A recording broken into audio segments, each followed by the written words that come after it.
Decentralize. Decentralize. Got to realize. Don't decarbonize. Decentralize. Decentralize. Decentralize. Decentralize. Open your eyes. All right, welcome to today's episode here on Decentralized TV. And folks, we have an amazing show for you here because we have an amazing guest with amazing topics and some demonstrations here in studio. We have Hakeem Anwar here from Above Phone, which is one of our partner providers of de-Googled phones and now kick-ass laptops also that we're going to demonstrate today. But welcome to the show, Hakeem. It's great to have you here. And let me also welcome Todd Pittner, who joins us remotely. And here we are all together. It's going to be awesome. It's so good to be back. I wish the craziness would slow down, but it's not. You know, it's accelerating. So I came in today with that energy. I'm just fired up to talk about solutions. Okay, well, and yet you also brought a massive presentation of some of the problems because you have this AI data center ecology report. The last time we talked, you were talking about this map of AI data centers and the water usage and so on. That issue has become so much, I mean, that issue has exploded in the consciousness of the American people. Feels like we're being overwhelmed with data centers. Do you want to start with this report or where do you want to jump in here? Yeah, I mean, so I'll set the stage because you've been doing some really great reporting on the energy crisis. And, you know, you would hope that the energy crisis, we could live through it. Because it's like, all right, you could run out of gasoline. Gasoline could get very expensive. You could not have oil for your car. And you'd be like, okay, fine, I'll just stay at home and I'll live off the land. But now we have this other crisis that's coming, I would say 3 to 5 years from now, where our water table is going to drop so low, wells will go dry. And this is happening in Central Texas. I talked to a well driller. Yeah. They said the wells have dropped, what do they say? 10 feet a year in some places. 10 feet a year. Yeah. And that's common. That's actually low for the country's average. Whoa. And yeah, I mean, once it drops low enough, there's no way to restore it. It takes hundreds of years to restore our aquifers. Mm-hmm. And so I'm not a blue-haired ecological like activist, but this is just being real. Our water is life. It's the key to all life. And now it's actually being threatened. And so this fits into the energy crisis because it's one way, if you don't drive, if you don't need to drive, then you can just stay in the 15-minute cities. But also, if you're going to just stay at home, the only reason that you might come out to a 15-minute city is if you don't have water. So this is another play for soft power that we're going to see in the years to come. Already in Colorado, they're installing smart water meters, which are going to monitor your water usage on 15-minute increments. And there's already water meters being designed. I'm studying this that have a shutoff valve on them. So once you exceed your cap, they can throttle your usage. Oh, man. It's gnarly stuff. So they're going to control your water, your electricity, your food supply. You know, your probably diesel will be rationed. Hey, Todd, what a great future to look forward to here. All I'm glad is that I have a food forest with 1,200 gallons of water catchment containers that I can at least drink from if I need to. Jeez. Yeah, you were saying, Todd, in our last interview that even in Florida, you're seeing the water's running out. The little small local lakes are dry. Our little local lakes are just gone. It makes me so sad. And I started to think, you know, we've had rain. I mean, it's not like we're going through this 4-year drought. So the only way that I can square the circle is wondering if it's already begun. I mean, are they already tapping into our aquifer here? I don't know. Yeah. Also, I want to mention, too, before we continue, Hakeem, so we've partnered with your company for many, many years, and we have thousands of satisfied customers of your de-Googled phones and your laptops. This is a brand new laptop from your company that you just brought. So I'm seeing it for the first time, but I want to give out your website. It's abovephone.com. And is there a landing page where people go? Yes, especially for your community, abovephone.com/Brightian. And that's the exact computer that Mike is running right now, which, by the way, it took us 6 months to get his computer ready because it's so cutting edge. We wanted to be outfitted with local AI. So it looks a bit like a rocket ship. And then I saw he installed Linux Mint, and I was like, Mike, we're gonna have to upgrade you. So Oh yeah, you don't like Linux Mint? I mean, it's great to start with if you're just shifting from Windows, but you're Yeah. so next level, you know. I use it for just common workloads, Linux Mint. It's just super easy. But you have the above Linux, which is a variation of Arch. Yes, above OS, it's a built on Arch Linux, and Arch Linux is very special because it's the only distribution that allows anyone to package software and share with everyone else. Oh wow. It's the truly free distribution. Normally, you're going through a centralized software provider, but anyone can package software. The other thing too is that there's updates all the time, so the software is constantly getting better. If you've ever used Linux before, you know you've heard of long-term release, long-term cycle, and that means you have to completely reinstall your computer every 2 years. Not with this one; you just keep it updated. Wow. Okay. So again, it's abovephone.com/Brighteon, Brighteon, in case someone doesn't know how to spell that. And then if you want to access any of these products, that's the way you can do that. But anyway, this is not a product focused interview. We're talking about data centers here today. It's just that you brought this laptop, so I have to talk about it a little bit. It's pretty cool. Dude, that's fair. And I mean, the devices do fit into it because right now you can say you're sitting here and telling me, hey, I don't want data centers. I don't want these things to spread. And I built a map showing you the 800 or so hyperscalers planned in this country. But guess what? If you're using your normal Android, Google phone, or your Apple iPhone, there's already AI layers on top of that. Gemini is already running in the background. Apple Intelligence is already scanning your photos. You never consented to that. It showed up on your phone one day. And now, indirectly, you're justifying the build out of these data centers. So using these devices is actually a principal choice. And it's my mission to make it as easy as possible. It can seem a little bit nerve-wracking at first, but we're already to the point where we're better than big tech. And I know that in my heart. All right, so we're going to put your laptop to the test because this has the, what is it, the 4080 GPU on it? The 5080 GPU. Oh my gosh. Actually, you can't buy that from our site. We just made that one specially for Mike. But there is Wow. the one I'm using right now. That is the one. So these are the Quantum series. Okay. And they have a built-in graphics processing unit so you can do local AI workloads. You can do image generation, all sorts of stuff. Wow. Okay. So I am downloading, I'm running LM Studio, and I think can you show my screen? I think I have it connected. So we're going to put that to the test here, Hakeem. Now I'm running LM Studio, and yeah, you're showing my screen. I'm downloading the Quen 3.6 9B Heretic Uncensored Sweet Thinking Madness Q4 GGUF, which sounds perfect. And if this download completes, it's only 12%. But if it completes during our interview, we're going to ask it, what would Sarah Connor do to the data centers? Perfect. Yeah. to find out how uncensored it is. If it's Sweet Thinking Madness, I imagine it's got a love story element into it. Oh, you think so? I think so. Okay, maybe it's Sarah Connor's love-hate relationship with Skynet. Okay, we will find out. All right, anyway, that's going to be downloading in the background, but it's amazing that you can run local AI at that level. I mean, that high-powered GPU on a laptop like this. And Mike, this has got your AI already loaded on it. Okay. Right, the BrightLearn AI, the last model we had access to. So that is already built in. So wow. If you're getting this from our site, you can just turn it on like Mike has, and the model's already loaded. And now you have an encrypted vault of all of the world's answers for survival information, True. natural health, and you don't need anything anymore. You just need solar to keep the laptop powered, and you're good. Man, that is amazing. It's like the world's encyclopedic knowledge at your fingertips.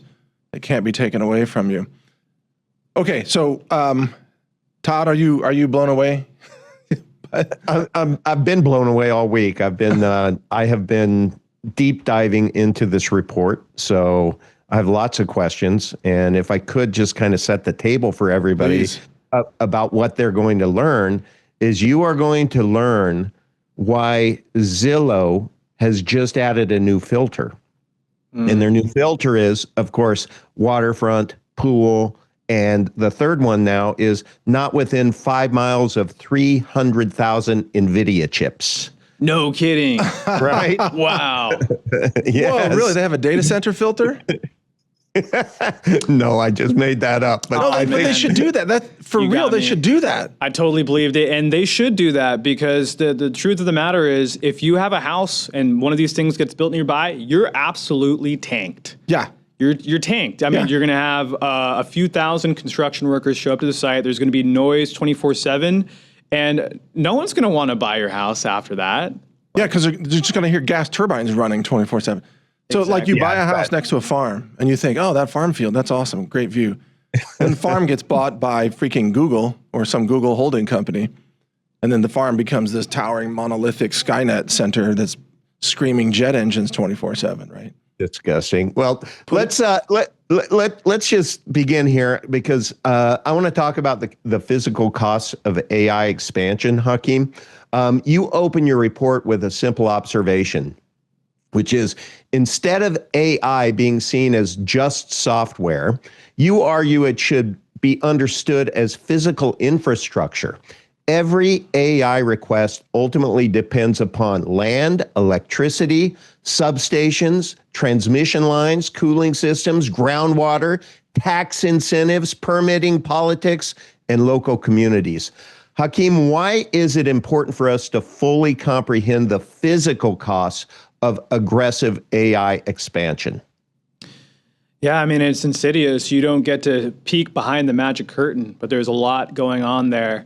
And these are some of the most expensive projects. They are the most expensive infrastructure projects in the history of the entire world, right? Wow. Making these graphics chips requires, and I'm sure Mike has covered this at length, is using some of the most world's advanced technology. And they're spending tens of billions of dollars on even the smallest ones of these. So let me give you something that puts it in perspective.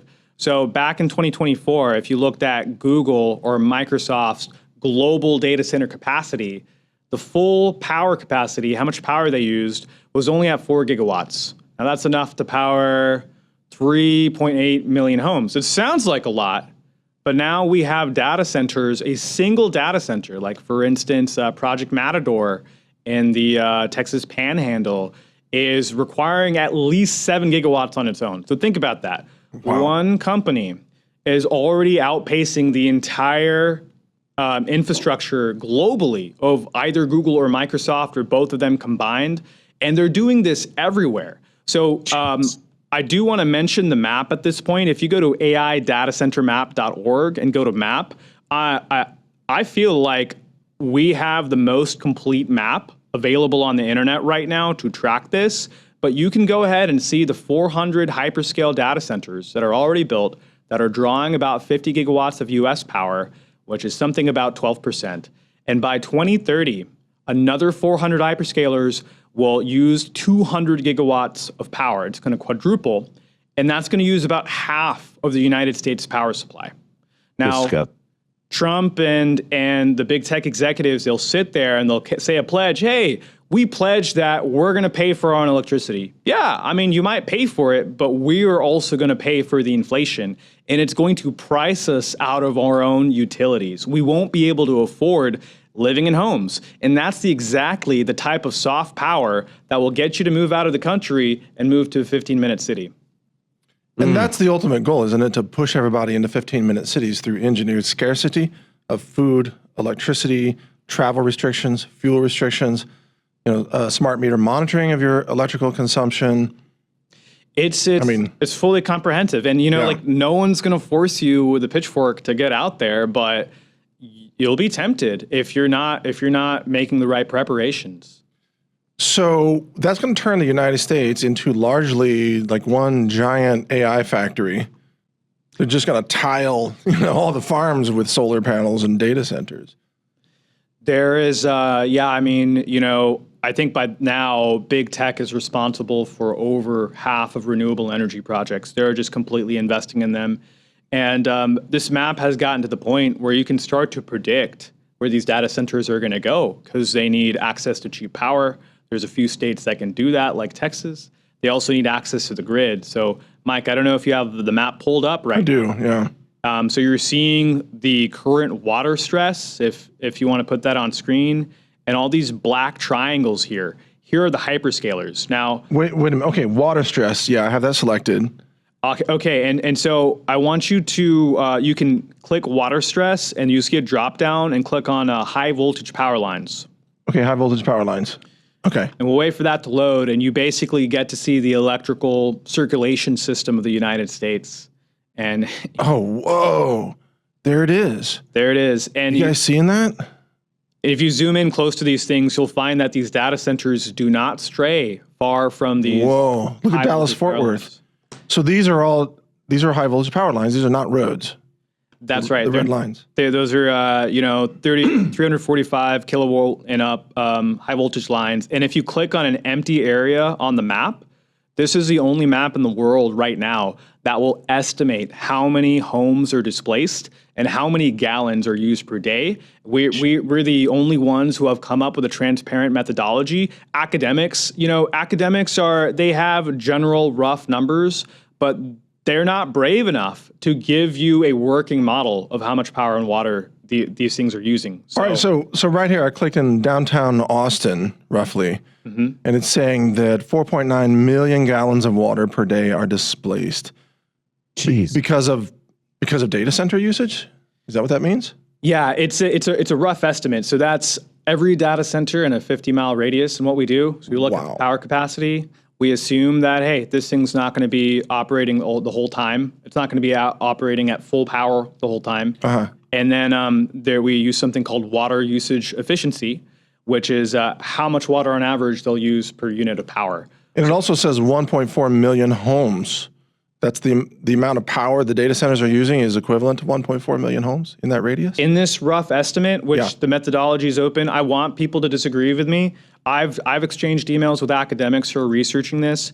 They mostly are using this one paper called from Lawrence Berkeley National Lab, and this is the first formula we're putting out there where you can measure what's going on next to your house. So this is in the report at aidatacentermap.org. And there's also, if you click on another empty spot next to, let's see. There's not that many empty spots left.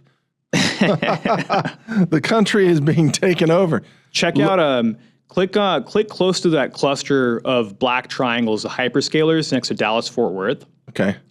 And you'll see in that little info box something called the heat island effect. Have you heard of this? Yeah. Yeah. So, All right. when you're living right next to one of these hyperscale data centers, it also raises the surrounding temperature. These AI cards, they're so advanced, they've got billions, hundreds of billions of transistors on them, and they're getting so hot. They're as hot as the surface of the sun. So they take this heat, they cool it down with water, that creates steam, hot air, and they blow it out right in the atmosphere. So studies have shown it's increasing the temperature of the surrounding area by up to 3.6 degrees for a single data center. Now, like all of these estimates are low because they were looking at smaller hyperscalers like way back in 2023 and 2024. So Oh, here it is. Estimated heat island right here where I clicked is 1.9 degrees. yeah, and if you so it's that small red circle in the middle. And so if you click in a cluster of black triangles, it caps it off at about 20 degrees. So that was the maximum. Oh, here it is. 12 degrees. 12 this degrees. one. Yeah. Whoa, 16 degrees. Yeah, I see what you're saying. So, I mean, what does that do to wildlife and water evaporation and, just local living? I mean, even if you're near that in your home, now you have to pay more energy costs for cooling? Exactly. And they have the gall to tell us they're being green, right? Hey, They're being green? they're being green. And, we're the ones who are abusing the environment. Hey, we're watering our lawns too much. We're driving too much. And meanwhile, they have these giant rigs blowing out hot air. And yes, disturbing the wildlife. There's, it's not just the noise, it's also the heat. But this is also a public health crisis.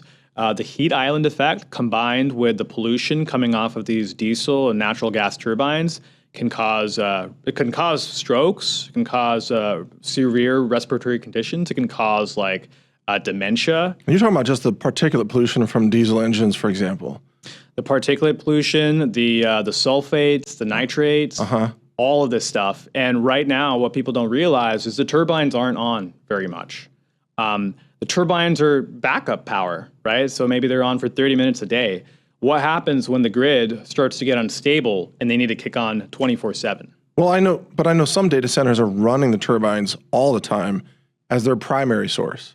That's true. That's like Elon Musk's data center in Memphis, which they didn't have the air permits to run 30, 35. Right, so they just did it anyway. They just did it anyways. And the local health department, it did not do anything. In fact, it granted them an exemption because they said, hey, these turbines aren't going to be there for longer than a year. They don't need to permit them. Wow, Todd. I mean, dude, we are being steamrolled like nationwide by this. I was thinking in my mind, this also has another cause. It causes vigilantism. I mean, we will ask Sarah Connor about this later on, hopefully. This should just piss us all off to no degree. I mean, this is maddening. You know, Hakeem, I'd like to just ask a really simple freaking question. Hit me, Tom. You know, that relates to what is a data center. I mean, we've spent 20 years saying it's in the cloud, and you spent an entire chapter reminding us it's actually in somebody's neighborhood. Help us understand why AI data centers are fundamentally different from conventional cloud data centers, Hakeem. Yeah, so it's these AI data centers that are the problem. I actually don't mind the traditional data centers. Our internet was running fine. We had Netflix, we had all these things on traditional data centers. They used a reasonable amount of power. It's these next generation AI data centers where you have a unit about the size of a commercial fridge, and inside there are 72 AI chips, and that one unit the size of a fridge is using the same amount of power as 1,000 homes.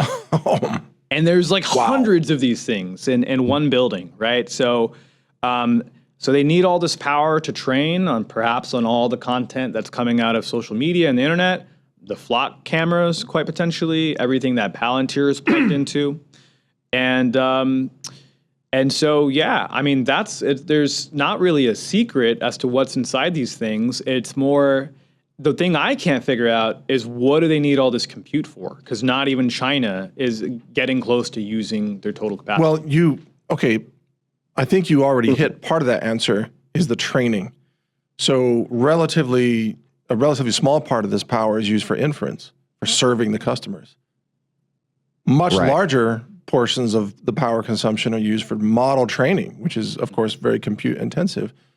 But we also know that they're building, simulated worlds, and they're running lots of simulations. Some of those are sim worlds where they've got entities in there and they're using permutations and accelerated time to have AI entities live out lifetimes, and they're simulating human populations too. Mm-hmm.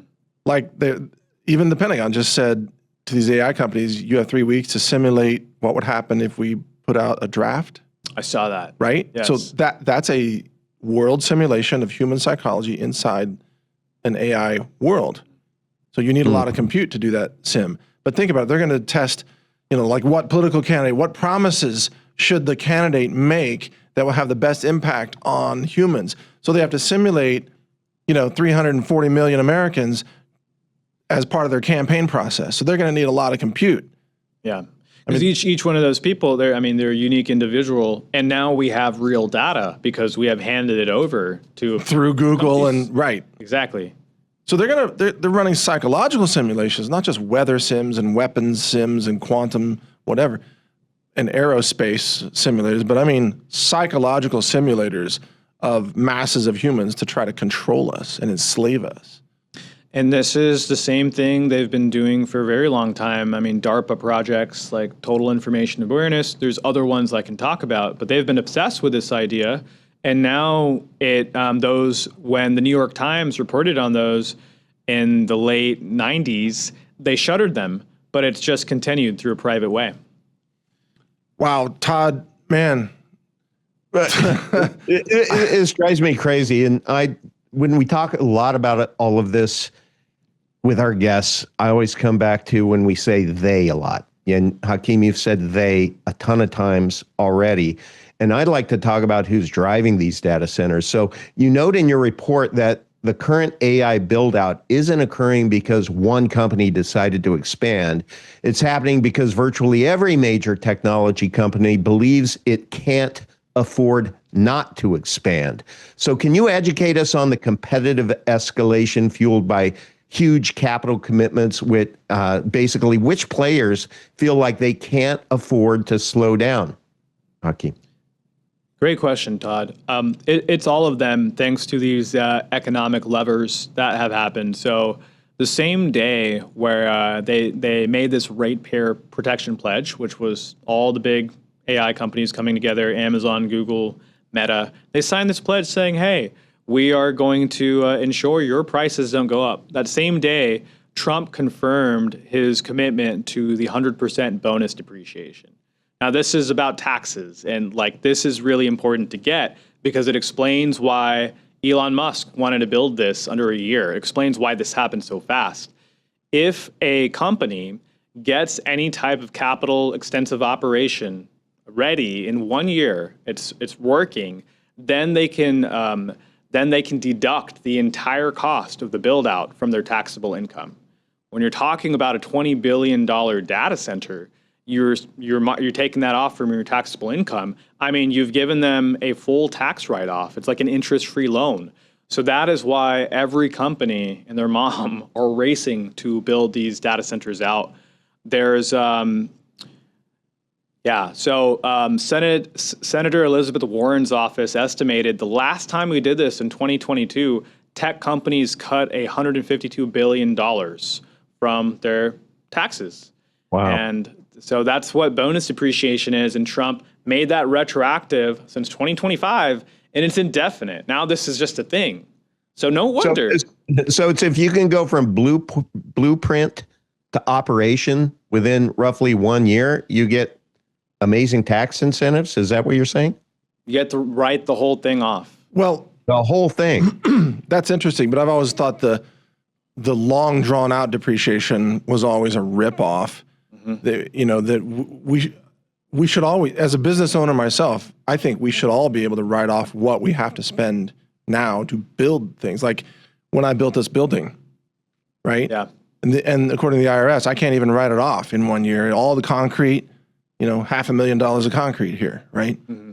Why should I have to push that out 20 or 30 years, right? So, but what you're saying is that they're only selectively applying this to these tech projects, while everybody else, like me, we end up paying following the long drawn out depreciation schedule. I'm not giving tax advice, but as far as I understand it, this should be for everyone in America. Oh, really? Well, maybe I have to ask my accountant because we spend a lot of money on these buildings. Guys, I just saved Mike like a ton of money. Well, maybe they are. I mean, maybe. I don't know. I don't keep up with this stuff. We got to look into it, right? But they're definitely playing the loopholes. Like all the big industries, pharma, oil, big tech, they're saving hundreds of billions of dollars. While then accelerating this massive build out that takes away infrastructure from humans. So That's right. I've always said data centers and humans, I've said this for a couple of years. There are at least three critical resources that they both need. One of those is electricity. One of those is water. One of those is land. And it seems like humans are being marginalized on all three now. Like here in Texas, the number of data center projects that want to connect to the Texas grid would require Texas to triple its electrical output by the year 2032, I think. Like that's impossible. Never going to happen by then. So what are they going to do? Turn off neighborhoods? They already started to do that, as I'm sure you saw. I think it was in Nevada. Yeah, you're right. And that was a municipal decision or utility decision. But yeah, there's all these dynamics happening behind the scenes from the people that organize the production in this country. And, you could look at, like, I made this report to try and shine some transparency because we have no idea, how our societies are built. And it turns out you can look at data centers to see what tricks they've used, the legal tricks, how they go about doing this, the grid interconnection process. And so there's a lot of resources. There's a whole section. Where can people get this report? AIdatacentermap.org. Oh, it's there on the site. Okay. It is. Yeah, there's on the homepage, there's a button, and you can read the report right there. You'll get the PDF. It's about 250 pages. My goodness. And I didn't write, I wrote it all by hand. So I've had my What? life for, the past. You didn't use any AI to write any of this. I didn't use any AI to write any of it. And But surely you use AI to help research it. parts of it. And there's a as a part of responsible AI use, there's a thing in the appendix where I say where exactly I used AI. Okay. Because I would definitely see you and I and Todd, like all of us on this show, we still use AI. We're not Luddites, but we use it for positive things and we use it responsibly. I'm totally with you on that. I'm totally with you on that. And I think for me, I did use it to help me research and it was helpful, but I wouldn't be able to rap about it like I have and go down these rabbit holes because AI, it knows the answers, but it doesn't know what to look for. Well, It's true. Go ahead, Todd. No, I was just agreeing with you. It's exactly right. Well, I was going to say that, the relatively new model, Kimi K3 out of China, Pretty impressive. is an amazing research model. I've been able to use it to do research on vaccine damage, on the pharmaceutical problems. I mean, whereas these US frontier models, they would always lecture me and refuse the prompts. Oh, we can't say that. Like, vaccines aren't harmful. But the Chinese models are like, yeah, whatever you want. We'll find the science, and the science is there to back it up. And I'm thinking that, we interviewed Zach Voorhees earlier today because we have a segment on this show called the Zach Adams Effect. And Zach is convinced, and I think he's right, that the public models that are available in the US are going to be super nerfed, dumbed down models, totally controlled by government narratives, just pushing the same garbage that you get from mainstream media. But the high-end models will be reserved for the military and government use and weapons development, and let the DoD make even more effective self-replicating vaccine biotoxins, which of course they'll use it for that because that's what they do. But we, the people, won't have jack in terms of cognition unless you use Chinese models. Mm-hmm. I would agree with you. I think that we're in this golden era where, the cloud AI is fairly good, but don't count on that forever. Right. This is how they sucker you in. You remember how great the internet used to be? How great YouTube used to be and how they never bothered you with ads or anything like that or surveillance? Yeah. That is going to change extremely fast. And I think that for anyone using cloud AI, you should know they're going to ask for your ID before this year is up. They want to know exactly who is using the AI. And I'm in total agreement with you, Mike. I think that China has already figured that out thanks to a lot of economic bullying from the U.S., preventing the sale of ultraviolet lithography machines that, China couldn't build their own chips, so they had to innovate. And so it's exciting to see AI democratized. And so that, that's just another reason. If you aren't running your AI locally, you don't really have control of it, and it could be used against you. Yeah, totally. Can you get Kimi K3 on your above books locally? It's giant, right? It's like what, a few hundred gigabytes? Yeah, you can't run it locally. Okay. There's a 1-bit version from Unsloth that is available to run on some 1-bit version. It retains 76% accuracy. People are coding with it. That's crazy. Yeah. Can you imagine? And they're getting 36 tokens a second output on some MacBook Pros with some additional SSDs. Mm-hmm. And they're offloading certain layers, I think. But they're getting 36 tokens a second. But remember, that's a mixture of experts model. So you can offload a lot of layers. If you're just coding, you don't need all these other, experts in the model. But anyway, I don't mean to get nerdy, but AMD is going to change the game on this, I think, because they're rolling out much larger unified RAM systems that have, for example, 256 gigs of unified RAM built in with their boards. Yeah. And when that comes out, I'm going to string together a few of those. I'll be running Kimi K3 or GLM 5.5 or whatever. Quinn's coming out with new stuff. I'm going to grab that stuff as fast as I can.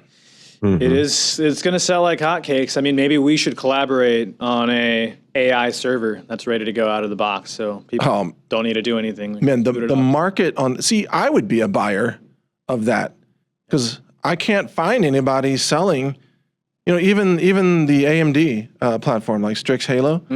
There's almost nobody. Such an old, I mean, that's so amazing. I know, but it's almost nobody's selling a system that uses what's available now that's got, language models loaded onto it and an operating system. I mean, seriously, Hakeem, and you've already thought of this, I'm sure, but your company, if you could just offer like a Linux-based system that just out of the box, it's got all these models built in and it just works. Yeah. And it, obviously it's not Windows because otherwise nobody would want it. That thing would sell like hotcakes if you could get it, if you could get the hardware. Let's do it. If you're watching this and you're interested, let us know. Let us know in the chat. And I mean, we'll start trying to figure this out right away. I mean, maybe these AMD chips are the way to go, or maybe we need to create custom systems. But I mean, it's one of those things. They're going to be pretty expensive. People might need to pool their money together to purchase one of these things, but I think it's worth it. And you could preload it with all the uncensored models. Right. Including our model plus, excuse me, other heretic models. And it could just be ready to go out of the box. But importantly, and you and I have had this discussion offline, we could provide a corpus of reference material that could be incorporated like a RAG layer into the model's answers. And it could be updated in real time. It could be. Could be, absolutely. Yeah. So imagine the power of that. So it's not just an AI model, it's this massive amount of supporting information that can be referenced.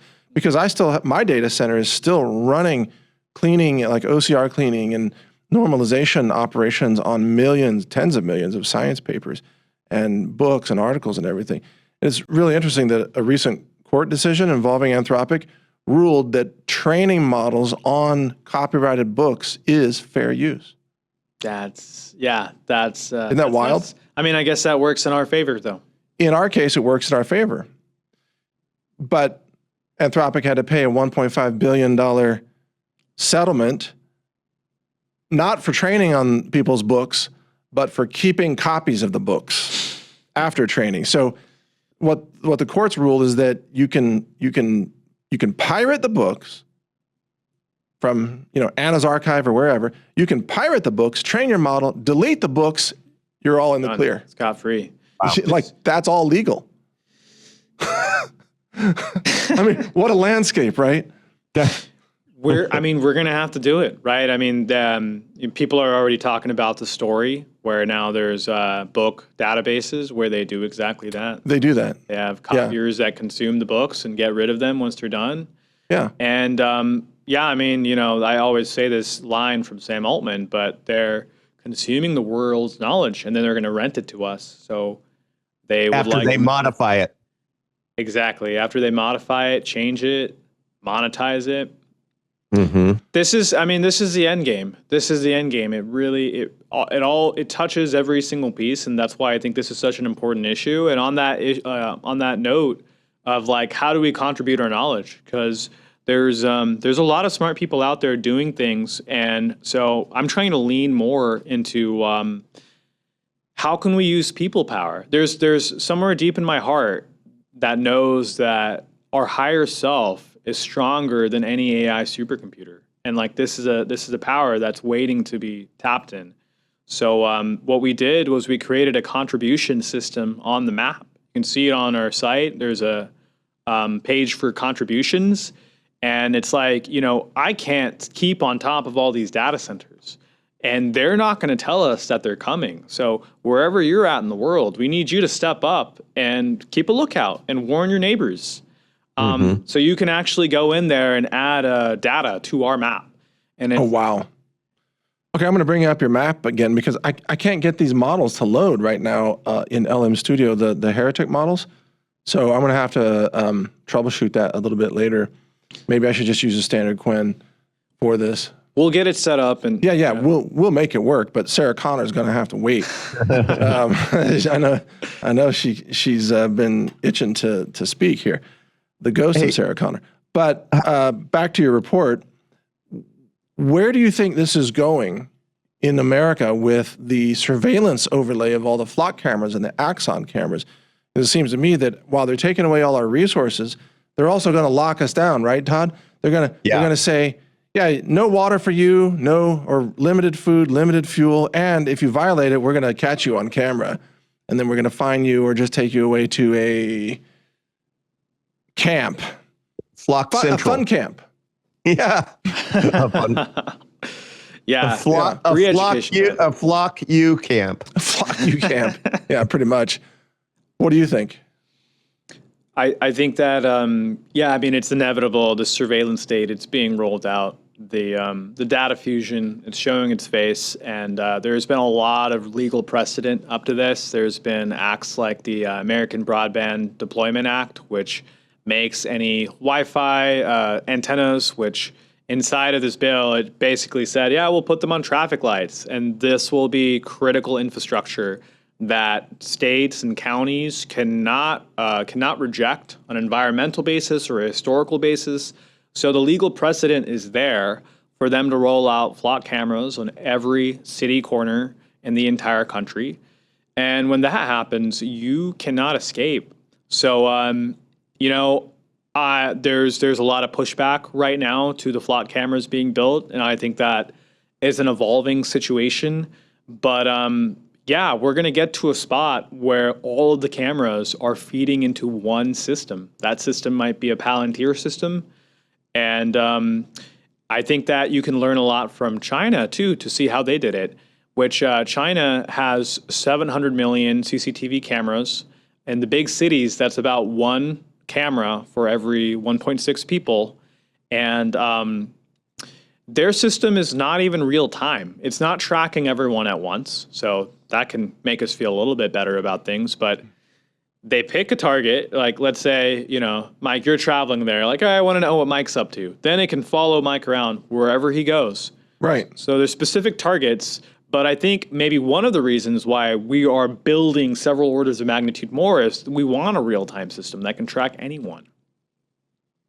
Man, just imagine how that's going to be abused, because even right now, so many police officers are getting fired for stalking a romantic interest. Like, hey, let's just track that hot chick and pull her over and see if we can she'll go on a date with me, because that's not creepy at all to do. But cops are doing that because they can just log in and track anybody for any reason without a warrant. Yeah.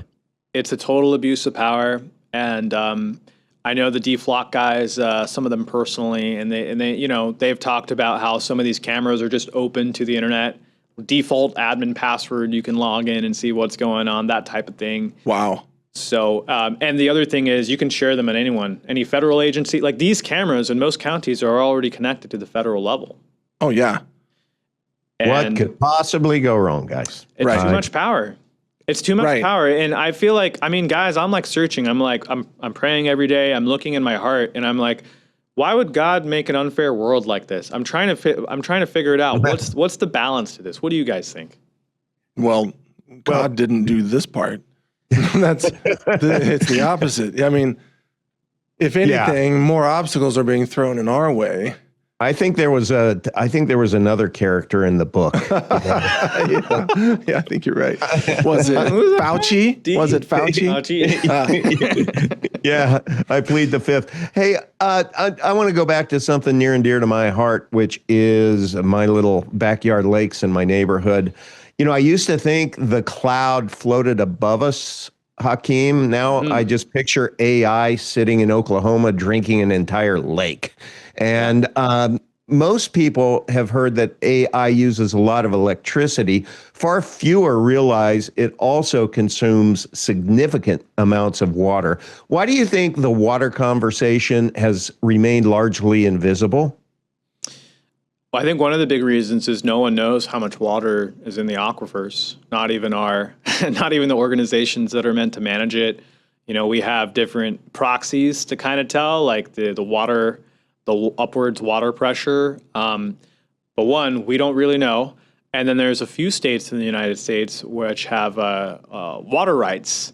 And water rights is a really interesting thing. Who owns the water under your house? In Texas, you own the water under your house. If you can pump it up, if you can pump it up to your house, you own it. So it's legal in Texas for a data center to pump up billions of gallons, maybe over the course of a year, drain everyone else's water, Yep. and walk away with it. That's completely legal. And true. not that I'm calling for more regulation on that. It's just that something needs to be done.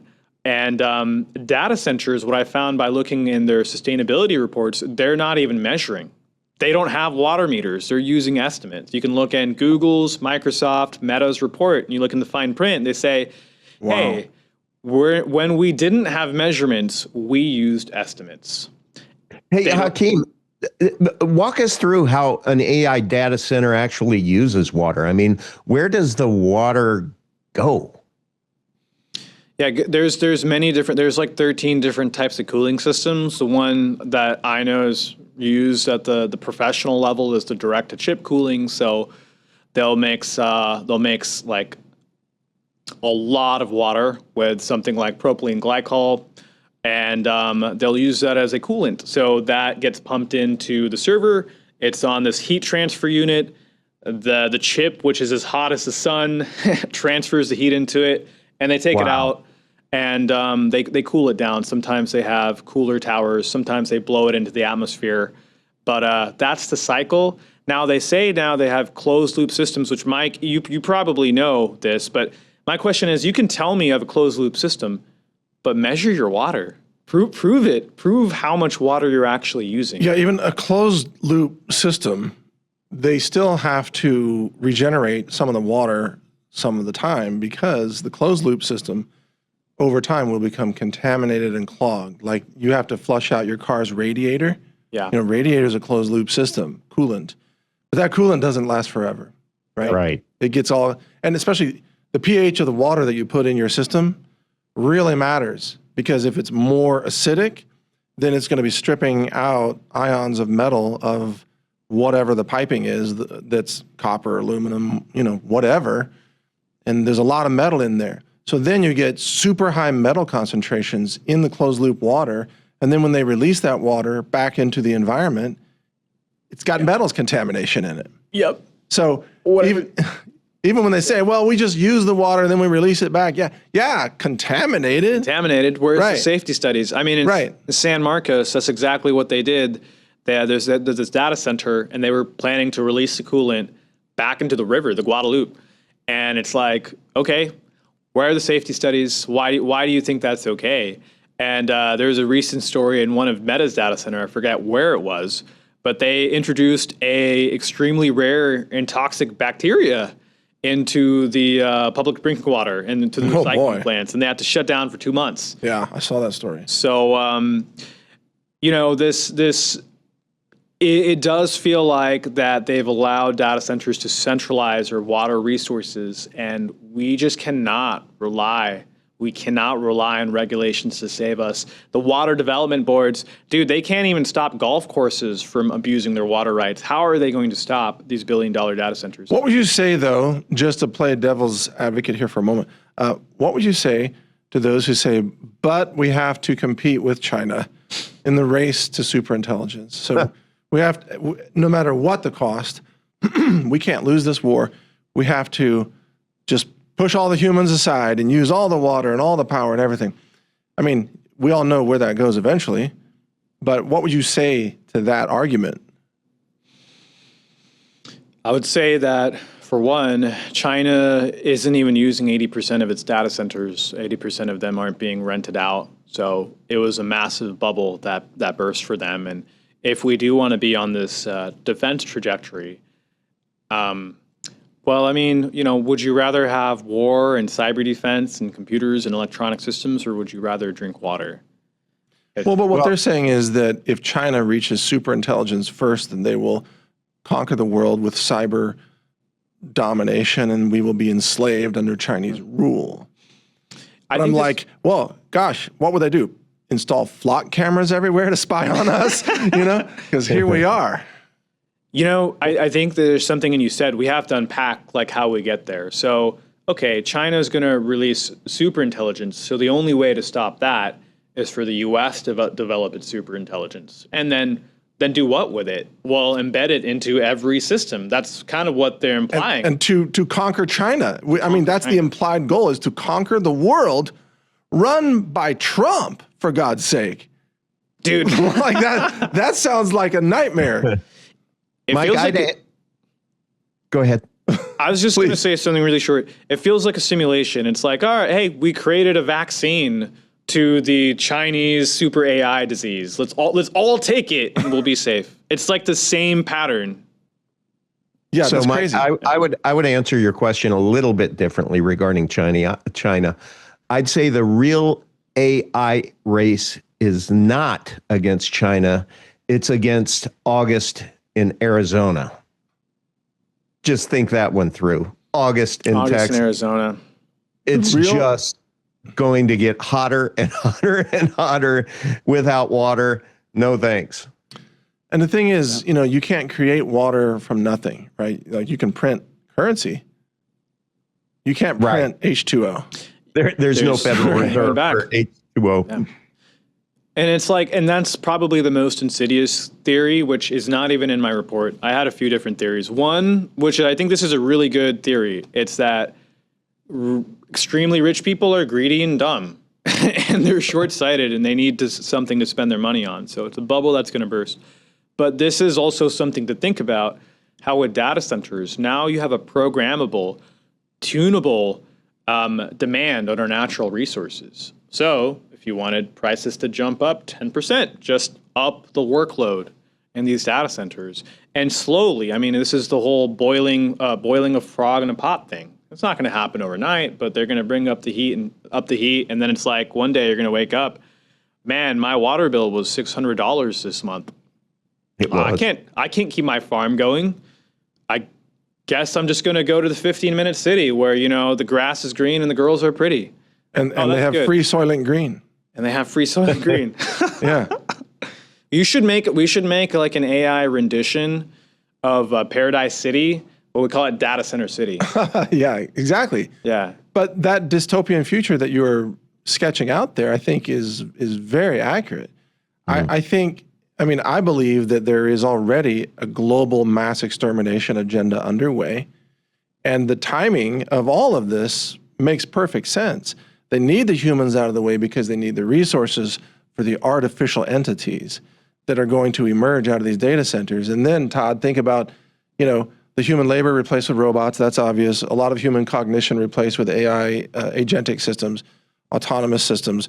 We're probably not that far away from AI systems being able to replace any common office worker, like in a dental office or whatever. That's already and people say, well, AI is going to hallucinate. Have you worked with dental office workers before? They hallucinate all the time. They're getting in the laughing gas over there. Yeah, they are. Like whatever schedule they say they made, they didn't make that schedule. They made some other schedule. Like AI would be an improvement.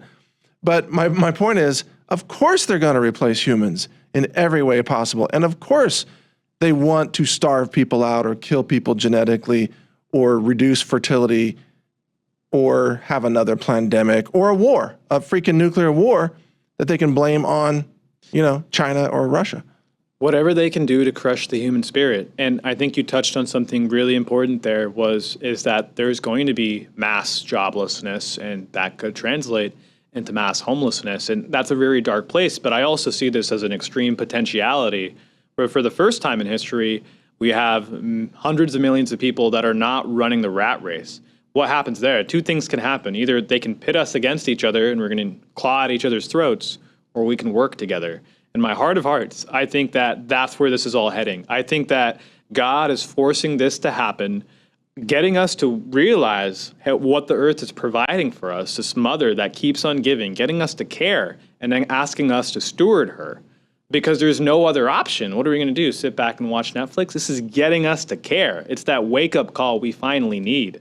And that's what's exciting for me. That's what I'm going to push people to do. Well, let's talk about that local action and community response. You talk about that in your report. Turns out that the future of artificial intelligence might be decided by whoever shows up at City Hall. Suppose a viewer discovers tomorrow that an AI data center has been proposed 5 miles from their home, let's say. Hakeem, what can can ordinary people actually do to stop this madness? Yeah, Todd, it's really about showing up in force and showing your local officials, hey, you can't make deals for our water and power without us being involved and without us holding you accountable. And I use there's 6 different projects in the report that I use as examples, and none of them would advertise the zoning commission hearings that get the land industrial zoned, which is the only point in time where you can show up and let your voice be heard, and it's recorded publicly. And it's the only way you can stop a data center, really. And so they try to sneak in through that part. So people have to be really vigilant. Again, there's another 400 of these things that are going to be built till 2030, perhaps even more. Wow. And they're going to sneak in everywhere. So this is not a job for one person. You're going to have to pay attention to your county commissioner's court, your city council, read their minutes, heck, even throw them into Mike's local AI and get it to read it for you. But there's so much business going on. And so what San Marcos did is they caught it early on, and they brought out over 100 people to speak at the city council meeting. And they made that thing last until 3 a.m. And they got a denial. Is there any way that we could use AI to have some crawlers that are out there that are going to all of our counties and doing the crawl and getting those minutes and then somehow bringing it back into your website to be able to, Yes. place in a calendar that show up here, show up there, this is happening here, just these red flags that go up? I mean, that seems to me, if we can use AI against AI manufacturing, that would be great. That's a classic AI agentic workflow. Yeah. Right there. It sounds like something that you could do Could on be your done. site. I'm not trying to give you more work, but that's a great suggestion from Todd. So I say, yes, there's a lot of merit in that. It could do the work. It could do the work really fast. But I think the point of it for me is to not delegate our responsibilities to something else, right? It's like, who is going to actually speak, the human that's going to go speak to city council? Who's going to tell their friends and family?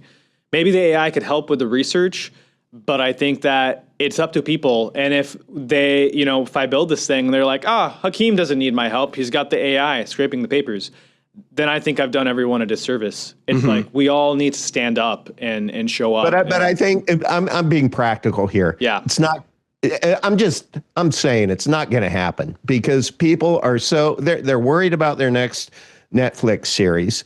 And for me, the purpose of a show like ours is to connect with people out there who might have a nice big internal middle fingers, but I don't have the bandwidth to go out and go to my Tampa. And maybe that's bad. Maybe I should step up, but I know that I'm not going to. And so I'm just suggesting if it could be done, how would we do it? To where if I signed up on your site saying, yes, I want alerts, here's my zip code, here's where I live. If then I got an email alert that there's going to be some kind of town meeting, I would be there.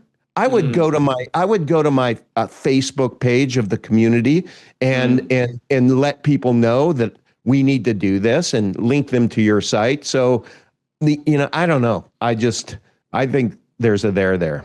I hear you on that. I totally hear you on that. And I know you're very busy, co-host of Decentralized TV. But I will say there's people in our community that need to take up this mantle. And maybe I will build an AI system, but it seems like a lot. There's 6,000 counties in the United States? I don't know. A few thousand counties. But let me pivot this though. And I love what you said, Hakeem.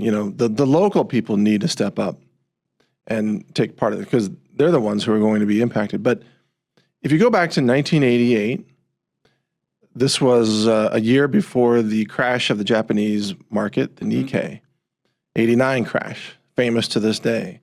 In 1988 and earlier, if you were in, let's say, Sydney, Australia, you thought that your entire country was being taken over by the Japanese.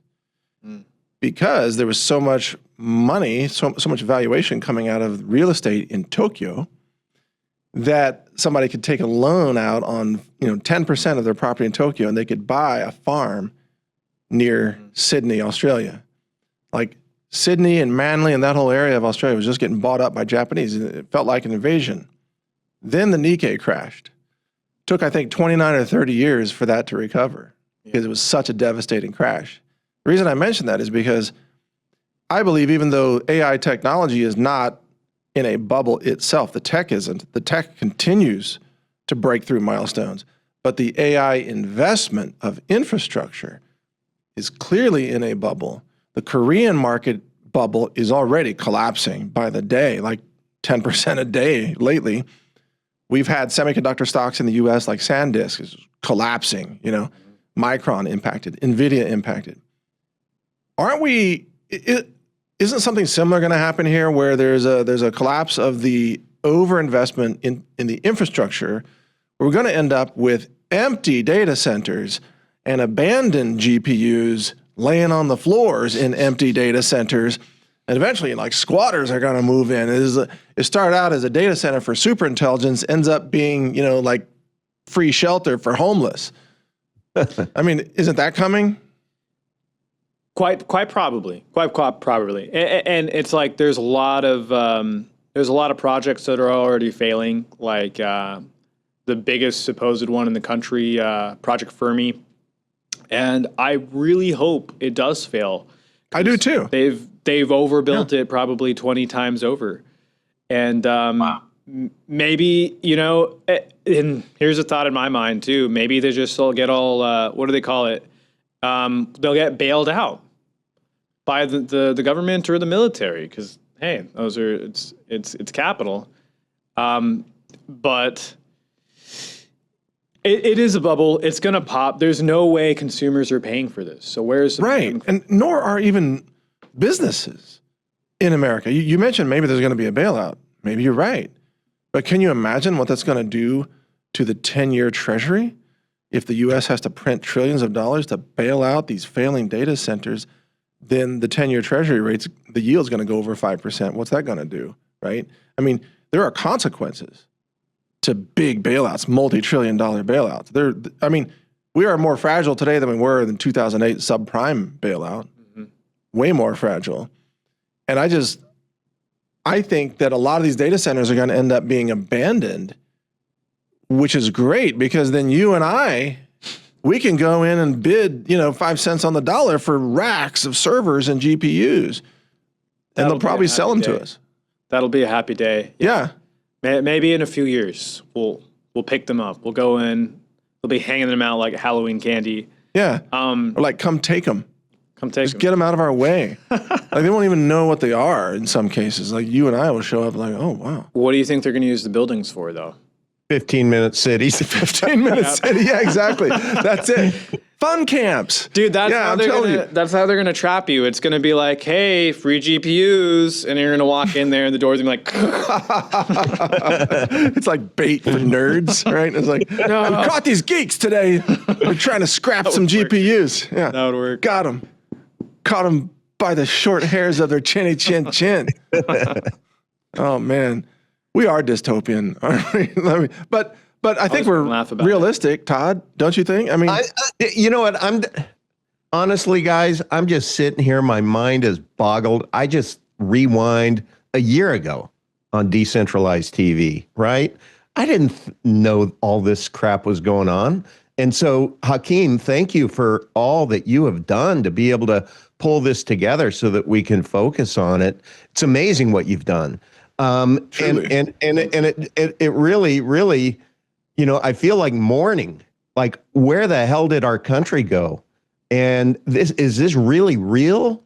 I mean, 4,000 data centers that are drinking our aquifers dry. I mean, it's just very, very sad. And so, I'm not a doomer, but this makes me feel a little bit of doom and gloom, guys. I feel that too. And, I say that I say that they keep setting the bar lower. It's really impressive, right? You're like, how can you be more cunning and dastardly? And they do it. Right. And And you know what? This, just like all the COVID nonsense, they were planning that, a decade or more ago, right? Same with this. You don't get to where there are 4,000 of these data centers that are being built without planning being done, what? 20 years ago, 10 years ago, I don't know, but they're evil, these POSs. I think that one of the reasons I love decentralized TV and all the content you guys are putting out here is it's about human ingenuity and using this technology, invert the pattern. So it's like they're basically challenging us. Hey, here's how evil we are. How good can you be? And one thing I always say, I brought up that balance question earlier, is like, hey, what balances out 5 or 6 companies worth billions of dollars or $1 trillion altogether? Well, it's going to be millions of small, tiny companies that are restoring the natural ways we're meant to live on this planet. And that's a great segue to let me plug your company, by the way. Because that's what you do. And this laptop, and thank you for bringing this, I guess I would say you're a sponsor of the show because you're sort of donating this laptop to the show. So we're going to feature this, front and center for years to come. Thank you. But folks, if you want to get a laptop similar to this, although you can't get exactly all these specs, or you want to get a de-Googled phone, just go to abovephone.com/Brighteon. And is there a discount code they can use? There is Brighteon 50 that they can use when checking out. And that'll be good from 2 weeks after we publish this interview. And things have gone really, really well. We've been expanding how well our ecosystem works. So now we actually have, it's a product service program. So now if your computer or phone breaks or it gets lost or gets stolen, we'll just replace it. So that's a subscription that you can get with us. Okay. Pretty cheap. And as far as laptops go, they all have the above Linux installed, and they all come pre-installed with our AI model built in? That's right. From the Brighteon page, those are ones that are dedicated. And it's the easiest Linux laptop and the coolest ones you ever use. We stole, that's not a good word. We're distilled. You got to learn the new vocabulary of the AI era. Yeah, we distilled. I feel like we have so many good t-shirt ideas from this. Distill it like you, no. Write it like you distilled it. Right? Another one? Oh, Distill it like you kill it. I got one that I can't wait to share with you guys. Let's cut this out from the actual interview. But no, that's the best parts. Yeah. I want to introduce to you guys what came to my mind. No, distill it, then chill it. How about that? Distill it, then chill it.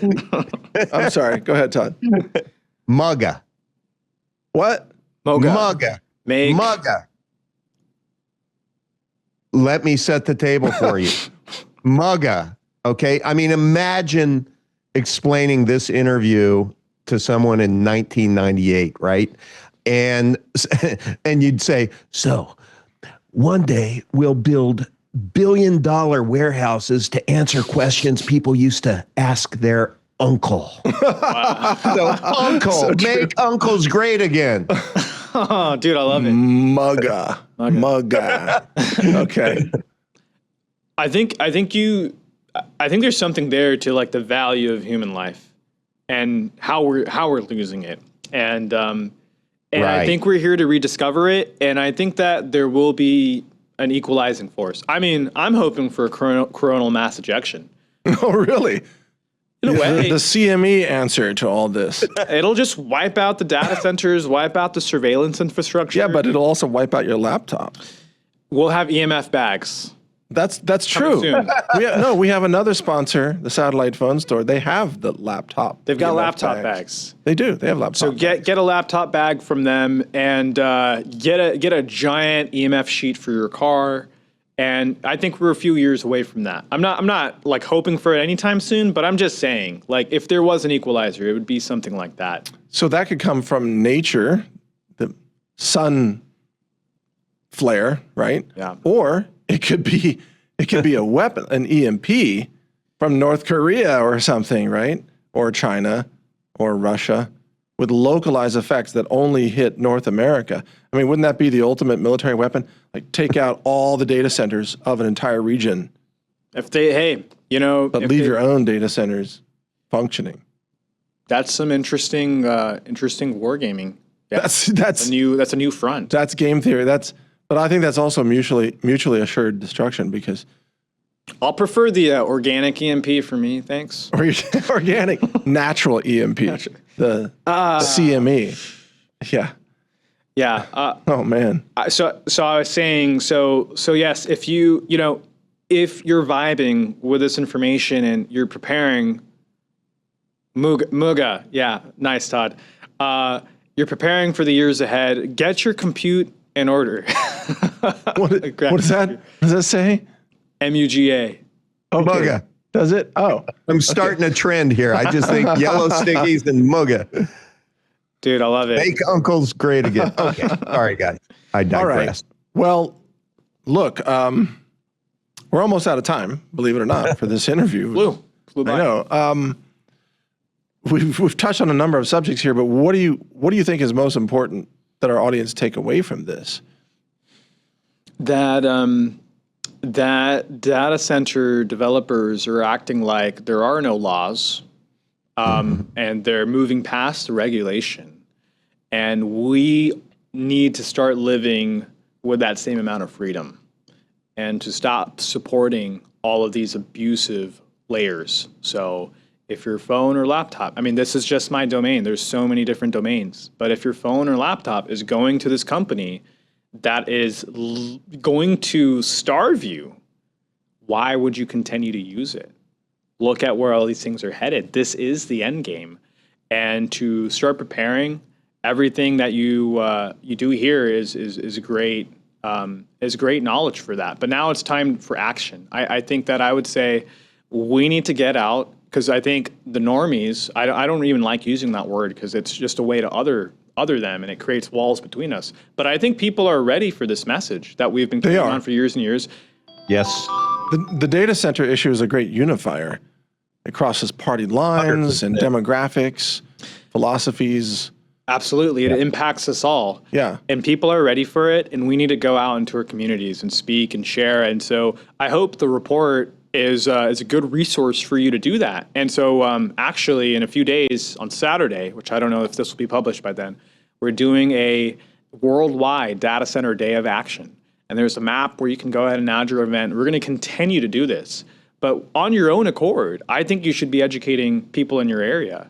Oh, yeah. Hold the book club, hold the discussion around this report, and let's start getting connected. Print little yard signs and stick them in the ground, like Here's an idea. Data centers. Here's an idea for everyone watching. Copy the URL and share this interview with everyone you know, and say, this is a really important 90 minutes for you to absorb, and then challenge them to do the same thing. I mean, let's create a brush fire, because this interview, you have done such an excellent job educating us, Hakeem, and that fact, plus your website, this report, my goodness, we kind of, all of us don't have an excuse now. It's so cool, Hakeem. I mean, we've known each other for a number of years now, and we have both worked and developed so many new, tools and things over those years. I'm so proud of what you've done with this map and with this report and with the laptop and the technology. And I think that we should partner together to have like local freedom compute machines.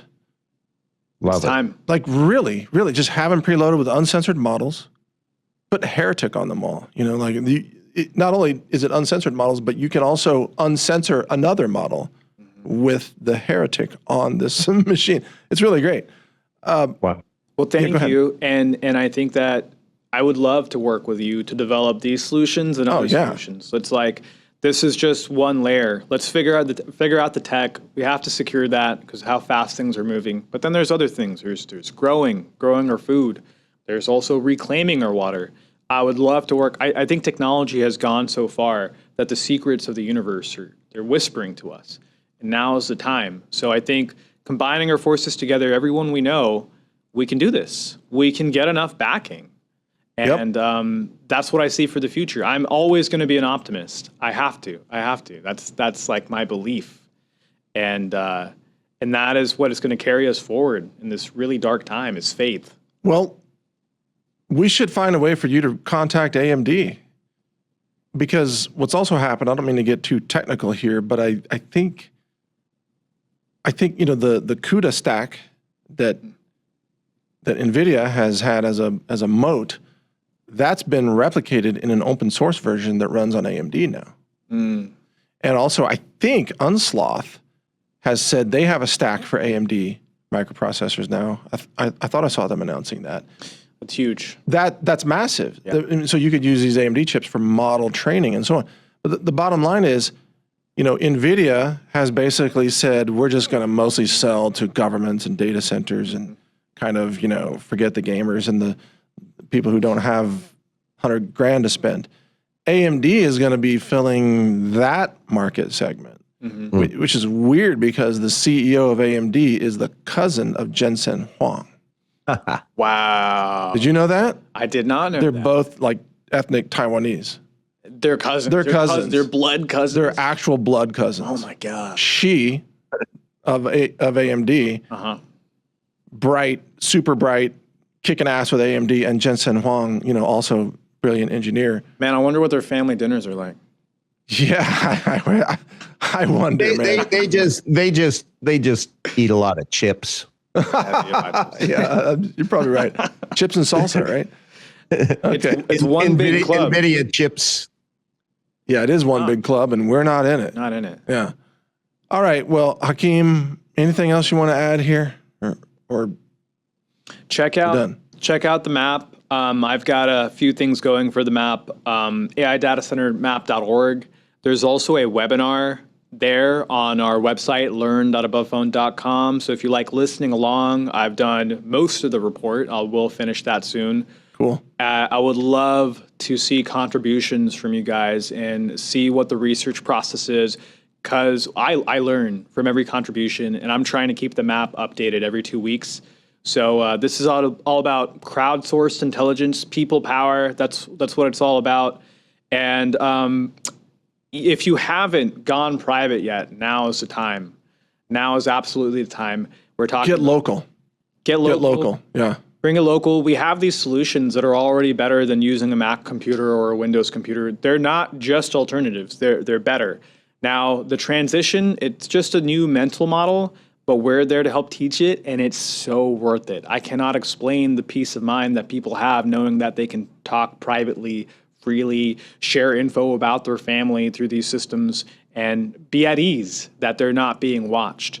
And that is going to be the luxury in this new age with data centers and mass surveillance. It's going to be privacy and the sacredness of our communications. Well said.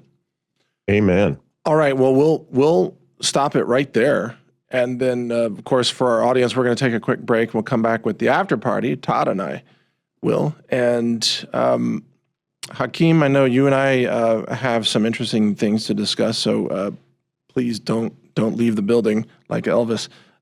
Just hang out. We got some stuff to talk about. Cool. But folks, we'll be right back after this break with the after party discussion here on Decentralize.tv. So stay with us. If you'd like to help support us, check out all of the affiliate deals I put together for you at rangerdeals.com.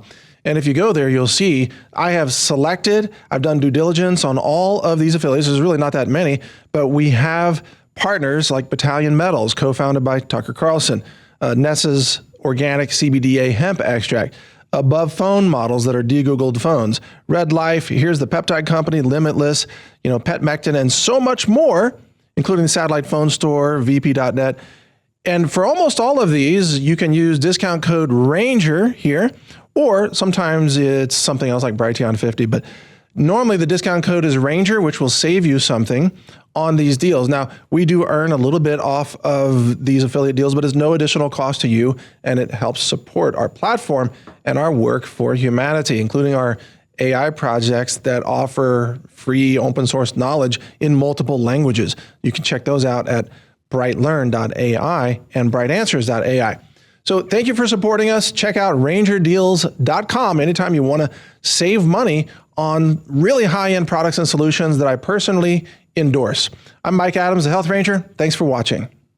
All right, folks, welcome back. This is the after party. It'll be kind of abbreviated today because we put more time into talking with our guest, Hakeem, and it's well worth it. But Todd, what's your reaction here now that we've had this conversation with one of our favorite return guests? What are you thinking?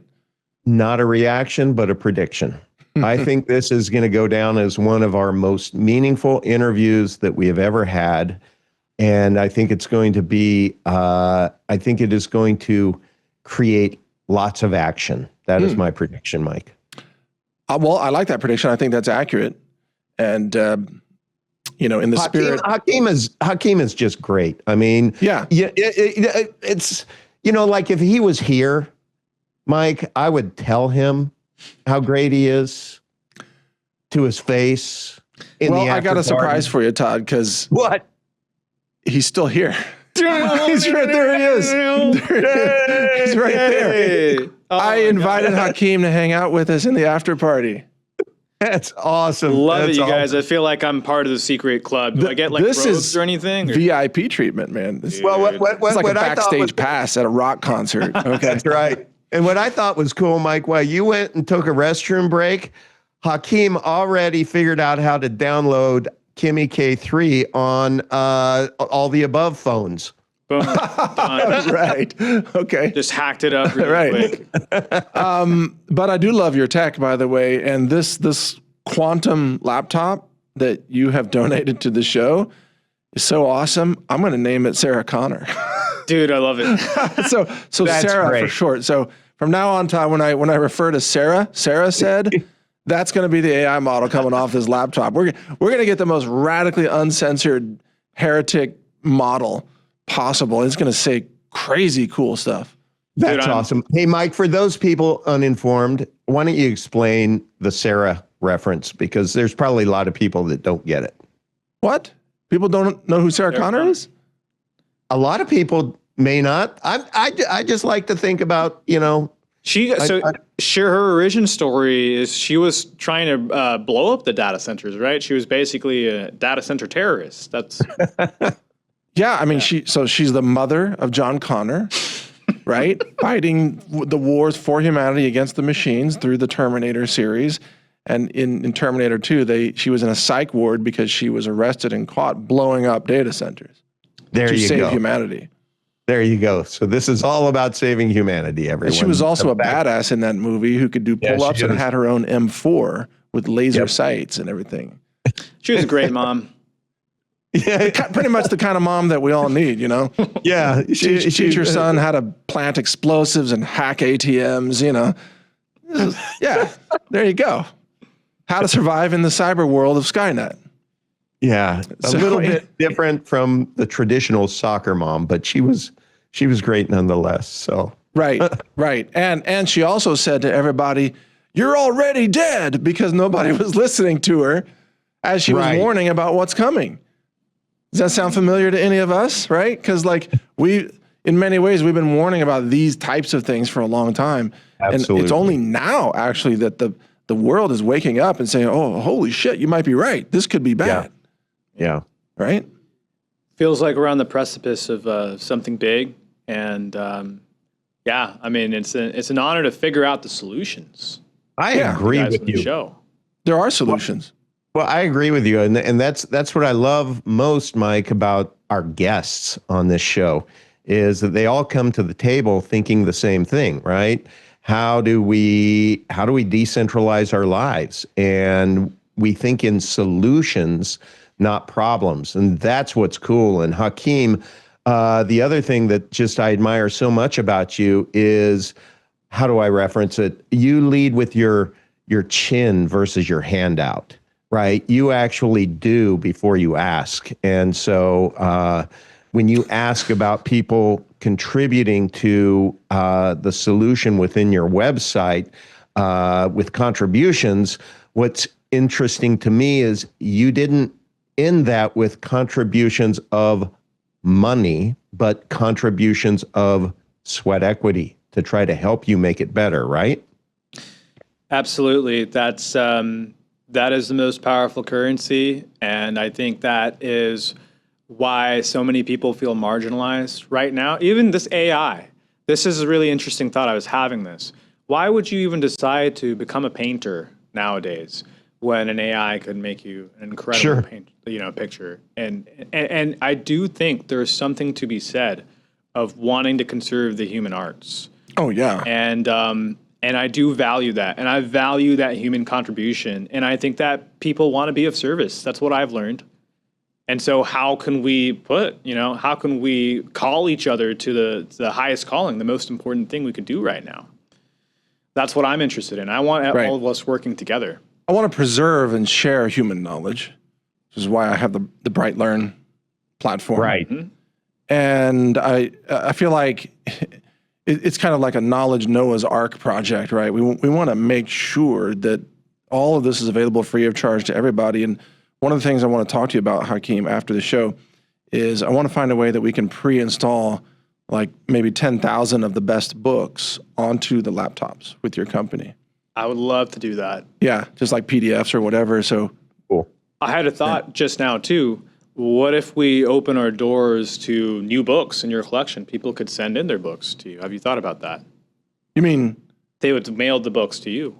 No. Well, but that platform only creates new books. Creates new books. Right. Yeah. Because that's how we avoid, piracy accusations. All the books are original. Mm-hmm. So, Yes. Yeah. And the generation and the distillation is like an amazing, and it's on there. And I was just thinking, like, if the AI companies are just, consuming all of the raw paperback books, we talked about how earlier it's legal to use them. Yeah. You could literally take a book, scan it, train your AI on it, and send it back. Well, what's funny is I updated all the metadata on the published static pages for the books to encourage AI crawlers. And since that happened, AI crawlers are crawling and scraping the crap out of brightlearn.ai, which means it's already training tomorrow's AI models. That's pretty amazing. Yeah. Your books are being cited. The books are being cited, or distilled, right? Distilled, which I'm totally okay with. That's the whole point. And those books all reference, our knowledge base and the philosophy that we have, the things that we believe in. So that's actually achieving. I love the AI crawlers. Come in, soak up all this knowledge, and then put it into your models. So it's actually working. So we will get all of those books, 10,000 books. Maybe we'll have like a rotating catalog for people. Yeah, well, there's 70,000 books plus now. We'll hit 100,000 before the end of the year easily. But we'll talk about that offline. Todd's got to go pretty soon. So Todd, tell us about the UNA. We'll bring up the website because it's a key part of the decentralization strategy here. Yeah, it is. It is. When I came to you, when we first started this, Mike, I had my UNA, Unincorporated Nonprofit Association. You can learn more about it at my575e.com, and I encourage you to do that. But I brought it to you. You didn't know anything about it, but you did your research, and you even hired a tax attorney out of California because California established UNAs are mission critical here. But since talking about it, and the reason why you entertained allowing me to speak about it is because I approached it by saying, look, Mike, I can't imagine helping people decentralize their lives in any more meaningful way than helping them keep more of what they earn, protect what they have, and decrease their personal liability. And you said yes. I've been talking about it ever since. We have helped over 700 people acquire these UNAs. We have a private Telegram group of over 600 really, really smart people in that Telegram group. That's where all the support is. It's an amazing organic community. And, there's even a gentleman in studio with you, Mike, who was, I believe, an early adopter. Were you not, Hakeem? Who could that be? I was one of the first. You were. You were. And I'm so grateful I got that information early, and it was one of the easiest structures you could set up for yourself. So I have it for auxiliary business. I have a vehicle registered under my UNA, and You bought your vehicle through there, didn't you? You were going to buy one anyway, and you self-funded your UNA and then bought it through the UNA. And I believe you were even so smart that you bought it from another state that you did, so you didn't have to pay even sales tax. Am I remembering that right? that sounds about right. Yeah. Yeah. And it's been a gift, right? Because you could spend a very long time finagling with an LLC and then having to deal with Right. all the requirements that come with an LLC, and this is just like turnkey. So Yeah. it's made my life so much easier. Thank you for that. And I really remember that and appreciate you for being an early adopter. And this is just something that if you're a W-2 earner, a 1099 earner, or even if, we're getting a lot of folks, Mike and Hakeem, who have really complicated, more sophisticated needs. And we have a team now, a white gloves concierge type team who assesses these, and they are amazing. They are doing amazing things. So the long story tolerable, everyone. You've heard me talking about it before, but you just want to go to my575e.com, hit let's go, enter your name, email address, and then you can watch the 90-minute interview of Dennis Gray. He's a subject matter expert, 83 years old. He's been helping people for 40 years. I've been helping people for I've had mine for 8 years. And just get smarter with it. There is a PDF there that you can download that reviews the 32 positive attributes of operating a UNA. And if you have any questions after that, just book a private consultation with me if you have any questions. And I will answer every question, I promise. Okay. Very good. Impressive. It's really amazing to have seen it grow, and it happened quietly. And And it blowing up. plays a critical role in our world today for asset protection. Yeah. So thank you for that, Todd. And I know you have to Thank run. you, Mike, for allowing me to speak about it 3 years ago. Well, it's perfect. It fits the theme of the show. It's about helping people live in a more decentralized fashion. So let me plug Above Phone one more time because, again, you are the sponsor. Your company, Hakeem, is a sponsor of our show. Today, we're going to be featuring your quantum Above Phone laptop for a long time to come, right there. I'll be running like AI queries during interviews, and we'll be sharing the screen. Well, it's an honor to share that desk with you where you talk about such important subjects, both you and Todd, and have compute, which is it's all about creation and not consumption. So that's what our products are all about. Yeah. So let me give out the URL where people can get similar systems, which is abovephone.com/Brighteon. Exactly. Abovephone.com/Brighteon, $50 off with code Brighteon50. That'll be good for 2 weeks starting now. And if you have any questions, Starting now. use that chat button in the bottom right-hand corner. Oh, okay. Yeah, there's a chat. Chat with us. Okay. Those are humans Those are humans? for now. Oh, okay. All right. Well, there you go. That's the show today, everybody. And thank you, Todd, for all your time today. It's been fun. As always. As always. Have a great consultation. I know you have one coming up. And thank you, Hakeem, for being here. It's been a pleasure. Pleasure. Thanks for having me, guys. All right. Thank you all for watching. Check out all the other episodes at decentralize.tv and get yourself your own Sarah Connor because this one's staying here. All right. Okay. Thanks for watching, folks. Take care. Cheers.